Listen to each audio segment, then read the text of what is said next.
लड़ने वाले लोग होंगे वो भी उन्हीं के। क्यों क्या ऐसा?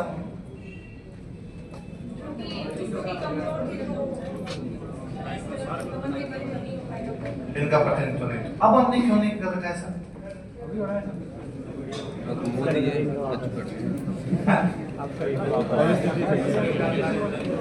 अब हम ऐसे सीधे देते हैं।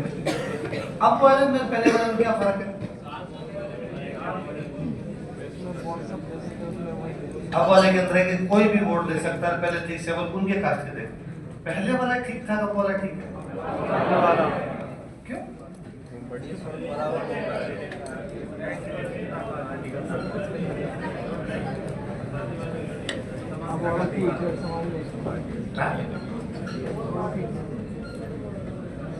और कास्ट का प्रतिनिधित्व है वो तो अब भी हो जाएगा है?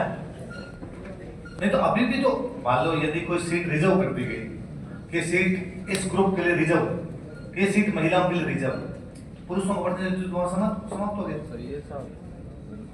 केवल वोट ही दे सकता है। 5 साल में चेंज हो जाता है।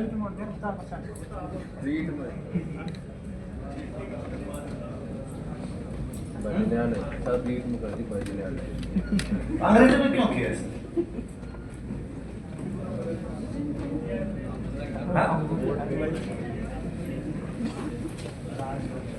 अम्बेडकर सर ने मांग रखी और अंग्रेजों ने दे दी। आपको जो गलत था इसका अम्बेडकर सर गलत थे?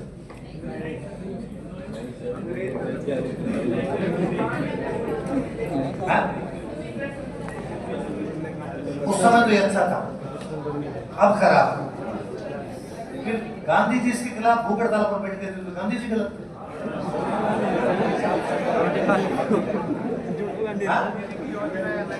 गांधी जी ने कहा था प्रत्यक्ष निर्वाचन होना नहीं चाहिए वरना हमारा समाज टूट जाए, हम अलग अलग जातियों में बढ़ जाए।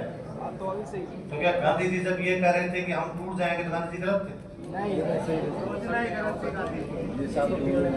अपनी जगह गांधी जी भी सही थे, अपनी जगह अम्बेडकर भी सही थे।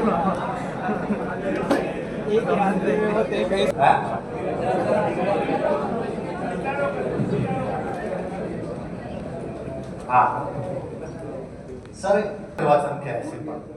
सर पृथक निर्वाचन का गांधी जी इसलिए विरोध कर रहे थे क्योंकि पहले अंबेडकर ने कहा था कि दलितों को पृथक निर्वाचन देना चाहिए, पर जाति के आधार पर धीरे धीरे सारी जातियां अगर पृथक निर्वाचन का समर्थन करने लग जाती तो फिर हर जगह।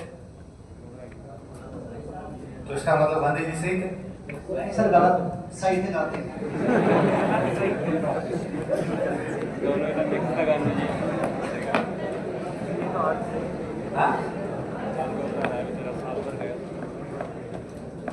तो जिन्ना ने कहा था मुसलमानों के लिए अलग होना चाहिए।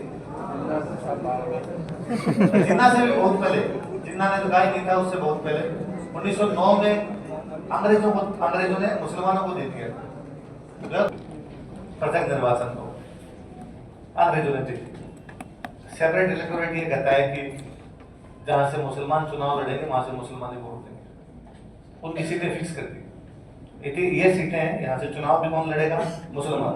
वोट भी कौन देंगे? 1919 में सिखों ने कहा हमें भी तो अंग्रेजों ने सिखों को दे दिया। ईसाइयों ने कहा हमें भी तो अंग्रेजों ने ईसाइयों को दे दिया। 4 धर्म, हिंदू मुस्लिम सिख ईसाई, मुसलमानों को मिल गया, सिखों को मिल गया, ईसाइयों को मिल गया। अब धर्म कौन सा बचा? हिंदू। अब अंग्रेजों ने हिंदू में दलितों का आप देखो। तो गांधी जी ने कहा कि भाई फिर तो ये हिंदू धर्म को तोड़ने की कोशिश है आपकी, पर हिंदू धर्म की तोड़ने की कोशिश है तो मैं इसका क्या करता हूँ? विरोध। अम्बेडकर सर का ये कहना था कि यदि ना मिला तो तुम तो हमें एक सीट पे भी नहीं लड़ देते। तुम खुद के जान के तो देखो, तुम हिंदू बड़े घूमते हो तो चुनाव में हमें बात तो नहीं लड़ देते, हमारे आदमी खड़ा तो नहीं होने देते। और यदि हमारा आदमी खड़ा ही नहीं होगा तो हमारा प्रतिनिधित्व ही नहीं होगा, प्रतिनिधित्व ही नहीं होगा तो हमारी बात रखने वाला भी कोई भी अपनी जगह सही थे। गांधी जी का यह कहना था कि नहीं यार ऐसे करोगे तो फिर ये टूटना है की व्यवस्था के अंदर। फिर अम्बेडकर सर ने उनको कहा गांधी जी बात मान लेते हैं आप। गांधी जी ने उनको कहा कि आप सीटें भी चाहिए आपको, दिलवा देंगे आपको, पर आप पृथक निर्वाचन मत लो, आप सामान्य आरक्षण ले लो। क्या ले लो? General reservation. क्या ले लो? इसका मतलब है उस सीट पर चुनाव तो दलित लड़ेंगे लेकिन वोट सारे लोग देंगे। इससे हमारा समाज टूटेगा नहीं। अंग्रेज सीटें दे रहे थे 71, कितने दे रहे थे? पूरे भारत में 71 सीटें होगी जहां पे दलित चुनाव लड़ेंगे, दलित ही वोट डालेंगे। पर गांधी जी ने कहा ये सीटें हम बढ़वा के कर देते हैं 148। कितने? 148। पर बस वह है वो कि चुनाव तो वहां से केवल दलित लड़ेंगे पर वोट वहां पर सारे, वोट वहां पे सारे। तो इससे समाज टूटेगा भी नहीं, एक दूसरे के साथ मिलजुल के भी रहेंगे और दलितों की संख्या भी बढ़ जाएगी। दलितों की संख्या